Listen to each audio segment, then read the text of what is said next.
somebody did some amazing work on our inability to imagine our future selves.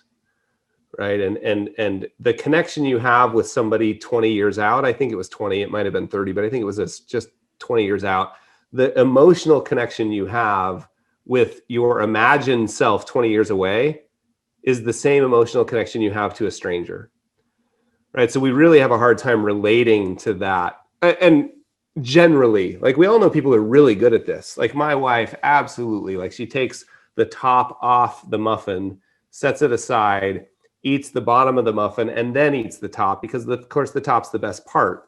Like, I think the top's the best part too, but I eat it first, right? So we all know the marshmallow study, this idea of delayed gratification and getting somebody to connect to this future self and make trade-offs today.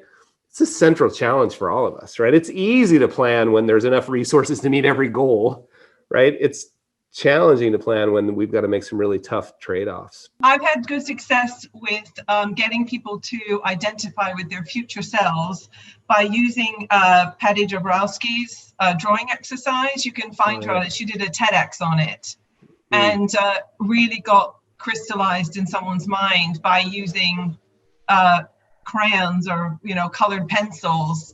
It's just a different part of your brain to identify with your future self, which can be kind of more motivating, as Anna was saying, in encouraging people to the future rather than having to tell them that it's never going to work. Get people to draw where they are now, draw where they are in the future, and it's amazing. Or you can get people to do it on a whiteboard, and you just keep saying on the future self, and what else? And what else? And what else? And you get people to draw more and more on there, and they get more and more invested.